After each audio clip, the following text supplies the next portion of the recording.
So, can you bullet journal on a budget using a lined notebook? Short answer, yes. Long answer, yes, and let me show you how.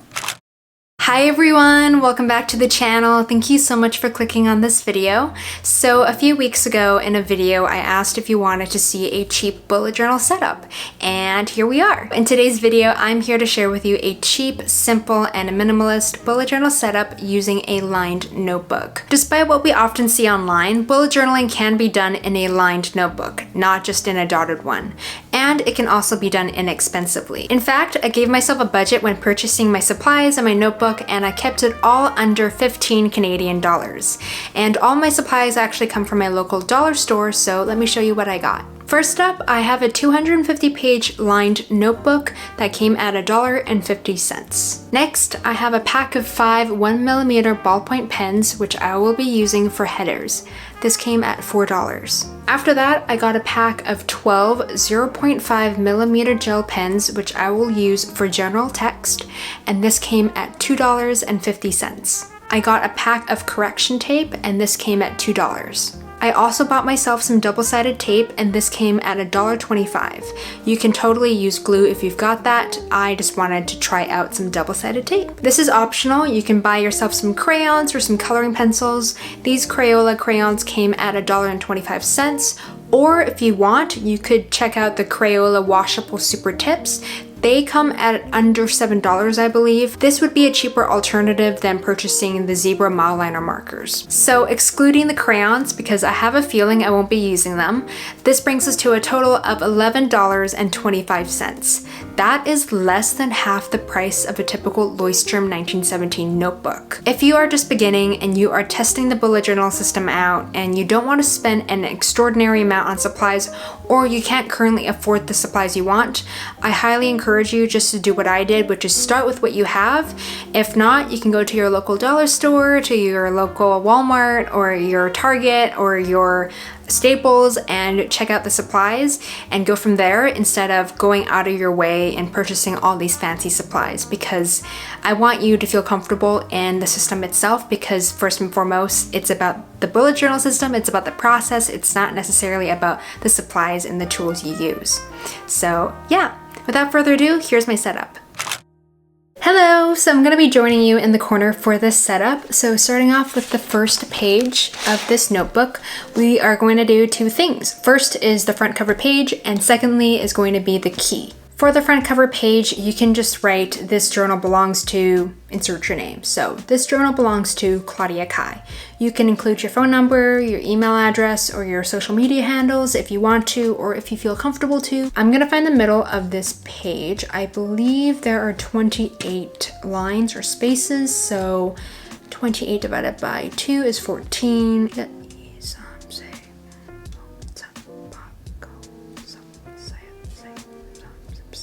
I don't know why I count in Cantonese. Like, I feel more comfortable counting or doing anything related to mathematics or numbers in Cantonese than in English. If you're bilingual or multilingual, are there certain instances where you use a certain language over English? Let me know in the comments below.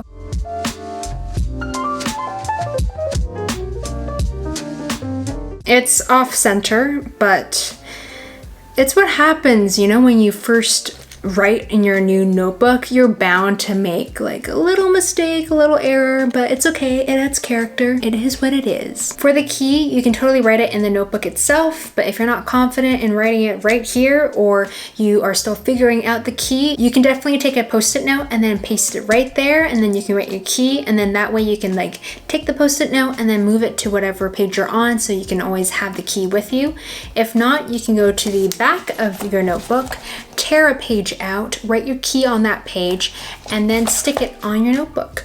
Or you can do what I'm gonna do here, which is I'm just gonna take my notepad. I have some notepad paper and it's really cute. And I'm just gonna take a piece of paper and write out the key and then stick it on.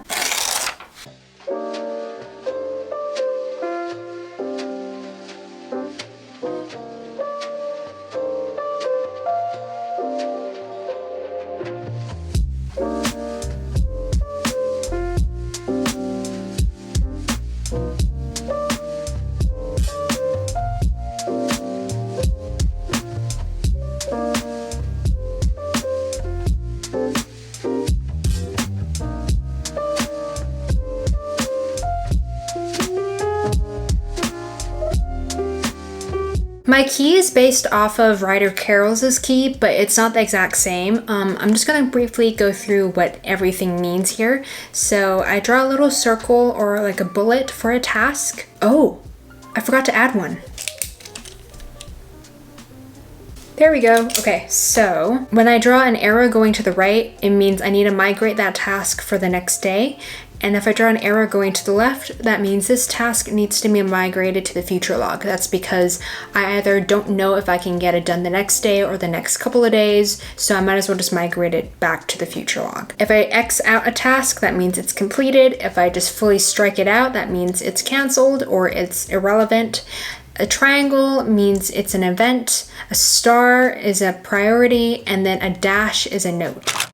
The next thing we're going to do is we will flip to the back of this notebook to the last page, and we are going to use this last page to do some pen and marker testing. This is a fantastic thing to do if you are unfamiliar with your notebook and you don't know the quality of paper you are working with. So for me, I'm just going to take out a bunch of supplies and test things out.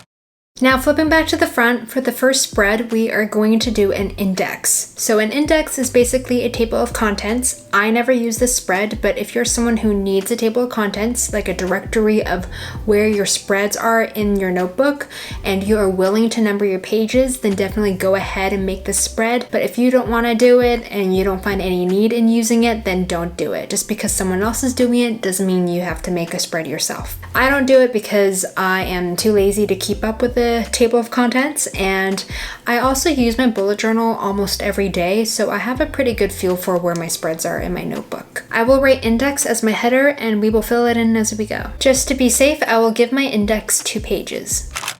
Next is the future log. So for this one, I'm going to do a 6-month future log, and I'm going to be using 2 pages. So that will be 3 months on one page, 3 months on another page. And I'm just going to split each page into thirds.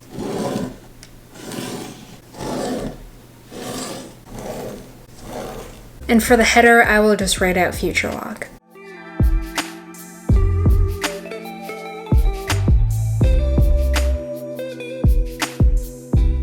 And there we have it. This is the future log. Now that that spread is done, let's number the pages. So I'm just gonna write 1 here and then 2 here. And we're gonna flip back to the index and we will log that in. So pages 1 to 2 are the future log.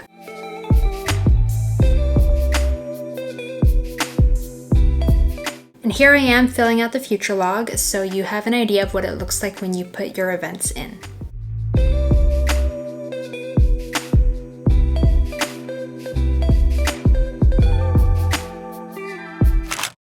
After the future log is the monthly log. So since we have limited space on each page, I am thinking of doing a linear calendar, which I normally do in my typical bullet journal setup. So I am gonna just write out the days down the page and the dates down the page as well.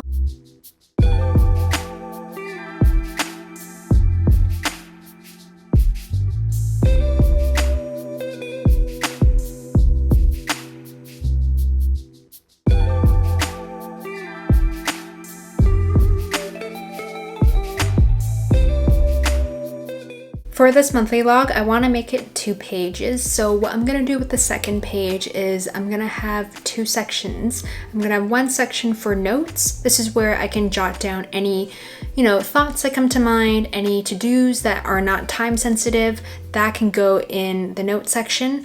And then I'm going to do a what to check out section. So this is like a monthly what to check out for, what books I could check out, what music I could listen to, what movies I could watch, what TV shows I could watch, what restaurants I could go to, what cafes I can hang out at, that kind of thing. And yeah, I'm gonna keep it really simple. As I always have, I'm gonna write July, and then I'm gonna divide this page into 2 parts.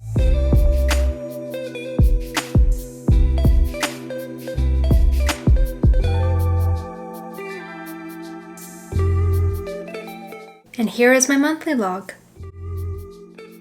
And here's what my monthly log looks like when you fill it in. So on the calendar section, you've got some appointments, you have some events.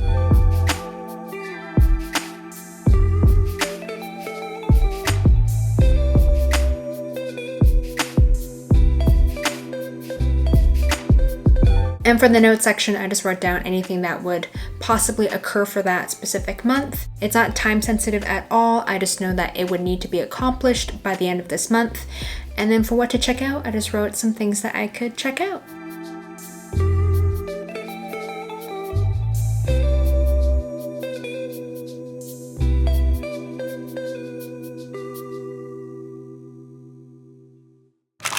The next spread is going to be the weekly log. So I'm going to be showing you two types of weekly logs. One is going to take up 2 pages and the other one is going to take up 1 page. I want to give you 2 options because I know that some people like more cluttered spreads, more cluttered layouts, and other people like more spaced out layouts so that each spread has room to breathe. So it's really up to you. You can customize this to be more than 2 pages or everything can be on 1 page. It's all up to you at the end of the day. For the first weekly log, I'm gonna take these 2 pages and I will divide them up into 8 parts. So 7 of those sections are gonna be for the days of the week. And then the last part, it's up to you. You can make a calendar, you can do a weekly habit tracker, you can do a weekly highlights, weekly reflections, weekly gratitude, or you can keep it as a note section, a place for you to brain dump anything that comes to mind during the week.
The second weekly log will take up 1 page and I'm gonna be doing it horizontally because then I will have more space for the spread.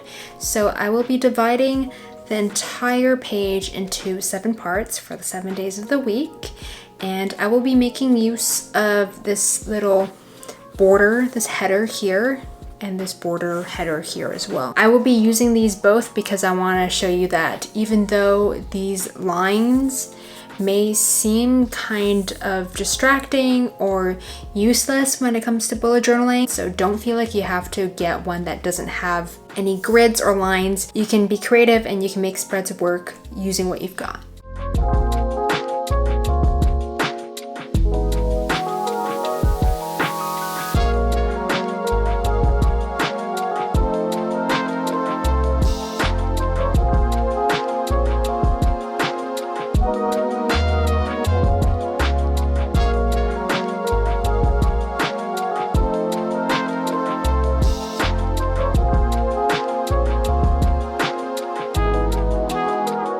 And this is what the second version of the weekly log looks like.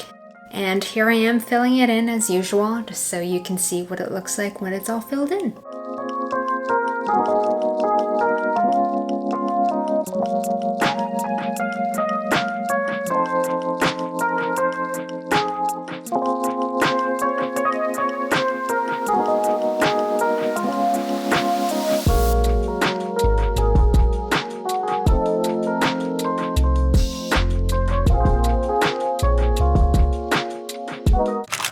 The last spread for the setup is going to be a daily log, and it will take up 1 page. You can definitely customize this to be half a page, a third of a page, whatever you want.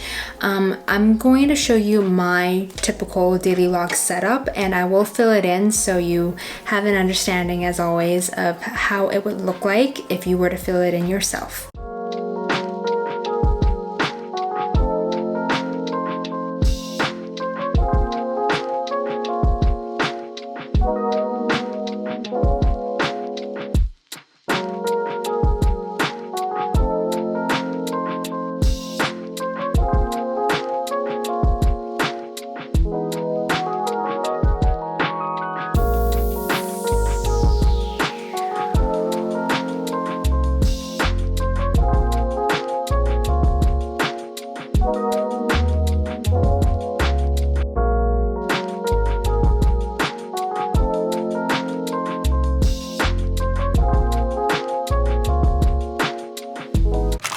And that is the end of this video. So here is a flip through of each spread that I made for this cheap bullet journal setup on a lined notebook. If you like what you saw today, please consider hitting the thumbs up on this video, and also please consider subscribing to the channel because I would love for you to join the community, and I don't want you to miss another video if you enjoy my bullet journal content. If you want to see more bullet journal videos, I have a few playlists for you. They are linked in the cards as well as in the description box below.